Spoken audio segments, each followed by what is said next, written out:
दिक्कत यहाँ है, पॉलिसी फ्रेमवर्क ठीक नहीं, विजन ठीक नहीं, इच्छा शक्ति ठीक नहीं। उसके बाद आप दोष दे देते हैं कि इस देश के अंदर विरोधी पार्टियां या इस देश में हमारे कोएलिशन पार्टनर्स ये हमें काम नहीं करने देते। ये फजूल की बात है। असली बात वहाँ है। मैंने कहा है, बार बार मैं कहता हूँ कि एफडीआई इन रिटेल, इसके अलावा बहुत से सेक्टर्स हैं जिसके बारे में विचार होना चाहिए। कितनी, कहाँ और कब एफडीआई की ज़रूरत है, उस पर ज़रूर विचार करें। एफडीआई पर से के खिलाफ हम नहीं हैं, लेकिन एफडीआई इन रिटेल, वैसे भी एफडीआई को बहुत सोच समझ के लेना चाहिए। मेरे पास एक रिपोर्ट थी, वो रिपोर्ट कहती है कि साहब ये एफडीआई जहाँ जाती है, रिटेल में ही नहीं, उनका कहना है कि एफडीआई जहाँ भी जाती है ये ज़्यादातर लॉबिंग के मार्फत जाती है और अपने साथ करप्शन लाती है। ये उन्होंने एफडीआई की कई देशों में सर्वे के बाद ये रिपोर्ट प्रकाशित की है, ट्रांसपेरेंसी इंटरनेशनल की तरफ से, कि एफडीआई को सोच समझ के लेना चाहिए। रिटेल में बिल्कुल मत लीजिए, लेकिन जहाँ भी ले रहे हैं सोच समझ करके लीजिए कि उसका परिणाम आपकी अर्थव्यवस्था पर, आपकी प्रशासनिक व्यवस्था पर क्या होता है। अब इसके अलावा आप देखें कि इन्होंने कहा कि हमको विदेशी कर्जा लेना है। अब विदेशी कहता है आपके घरेलू कर्जे का क्या हाल है, पहले वो हमें समझाइए। आखिर जो आपको जिससे उधार लेंगे वो पहले आपसे पूछेगा आपकी कैपेसिटी क्या है देने की। तो अब मैं आपको बताता हूँ कि सबसे पहले जो हमारे देश की हालात हैं, तो अभी मुझे हाल ही में एक रिपोर्ट मिली है, वो ये कहती है कि आपकी सारी अर्थव्यवस्था घाटे पर चल रही है, कर्जे पर चल रही है। टेलीकॉम सेक्टर में 2 लाख करोड़ रुपए का कर्जा है कंपनियों पर। बैंकिंग सेक्टर के नॉन परफॉर्मिंग एसेट्स वो 1,37,000 करोड़ रुपए के थे जून 12 में, और वो अगस्त तक बढ़कर हो गए 1,23,000 करोड़। 1,23,000 करोड़, 1,12,000 से बढ़कर। फिर कहता है कि ये जो आपका क्रेडिट कार्ड है, इसके आउटस्टैंडिंग है 22,150 करोड़। ये मिलेंगे या नहीं मिलेंगे कहना बहुत कठिन है। भारत सरकार ने 5.71 लाख करोड़ अभी सन 12-13 के अंदर ये कर्जा लिया है। फिर वो कहता है कि बैंकिंग सेक्टर में इंडियन बैंक्स ने माइनिंग और क्वेरिंग सेक्टर में 36,600 करोड़ रुपए का कर्जा बांट रखा है, जिसके वसूल होने की अभी कोई स्थिति नहीं है। फिर वो कहता है कि जो स्टेट पावर कॉरपोरेशंस हैं और उनकी जो डिस्ट्रीब्यूटिंग कंपनीज हैं, उनका भी घाटा 1,90,000 करोड़, जो शायद 4-6 महीने पुराने आंकड़े हैं, अब 2 लाख करोड़ या उससे कुछ ज़्यादा हो गया होगा।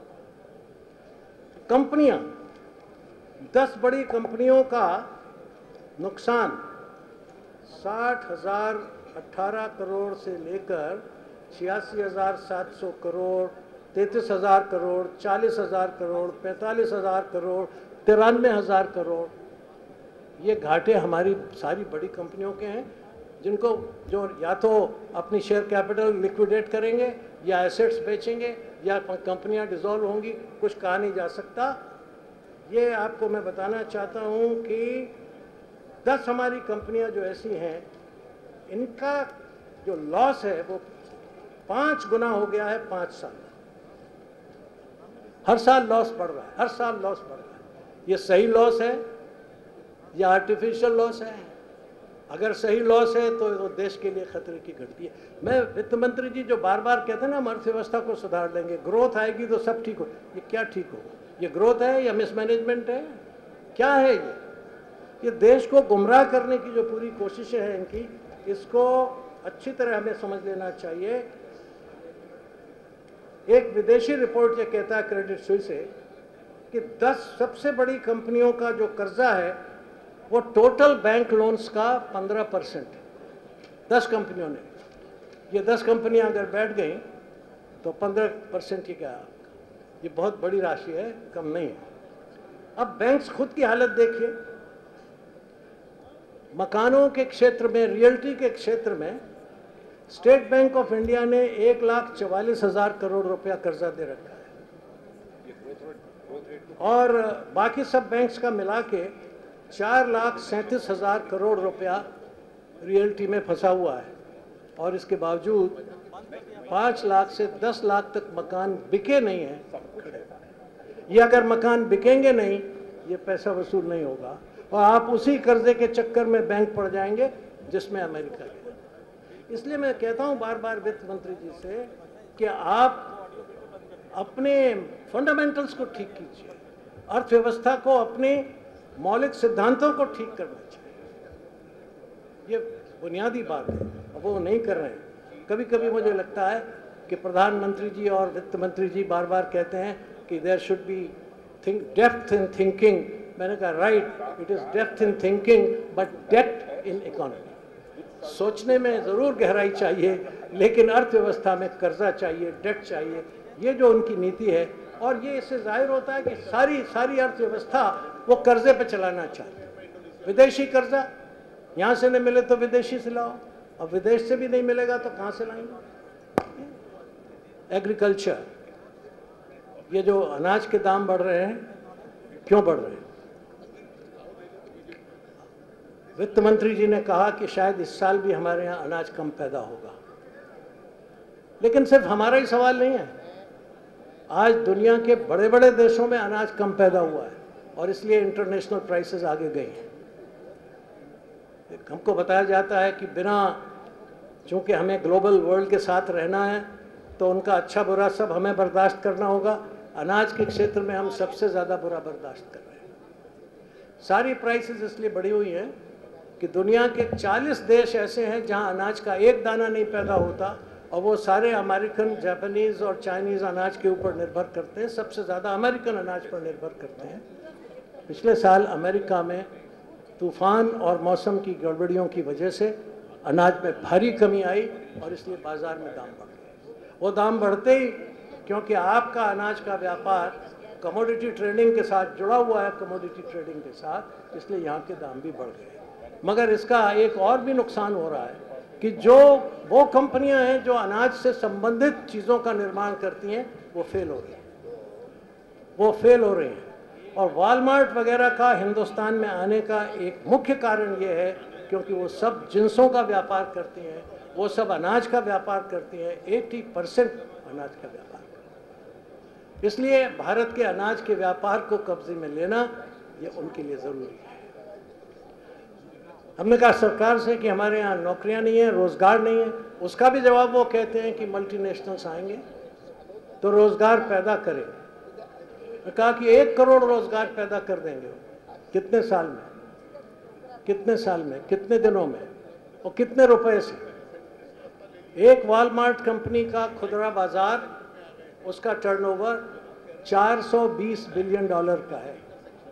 हिंदुस्तान का कुल व्यापार 400 बिलियन डॉलर का है। हमारे यहाँ 400 बिलियन डॉलर में 5 करोड़ आदमियों को एम्प्लॉयमेंट मिलता है। अगर वो 1 करोड़ आदमियों को रोज़गार पैदा करेंगे तो उनको कितना लगाना पड़ेगा? वो तो 420 बिलियन डॉलर में 25 लाख आदमियों को सिर्फ रोज़गार देते हैं, उन्हें 1600 करोड़ बिलियन डॉलर खर्च करना पड़ेगा। वो उनके बूते का नहीं है। रोज़गार नहीं दे सकती ये सरकार, नॉट पॉसिबल। कहते हैं हमने ग्रामीण रोज़गार के लिए वो बनाया है, स्कीम्स बनाई। अब उसकी पहली हालत तो आप ये देखिए कि सबसे बड़ी स्कीम उनकी मनरेगा। मनरेगा में जॉब प्रोडक्शन कैसा है? 2009-10 में 284 करोड़ मैन डेज आए थे, जिसमें 86 करोड़ दलितों के लिए थे, 59 करोड़ शेड्यूल्ड ट्राइब के लिए थे, और महिलाओं के लिए 136 करोड़ मैन डेज थे। आज 2012-13 में क्या हाल है? टोटल घट गया 284 करोड़ से 146 करोड़ पर। दलितों के लिए 86 करोड़ से घट के हो गया 33 करोड़ पर। जनजातियों के लिए 59 करोड़ से घट के हो गया 23 करोड़, और महिलाओं के लिए हो गया 136 करोड़ से घट के 78 करोड़। ये मनरेगा है, मनरेगा है। ये रूरल जॉब्स क्रिएशन है। क्या क्या मजाक करते हैं। ऑडिटर्स ने, सीएजी ने रिपोर्ट की, हमने इसकी पीएससी में जांच की।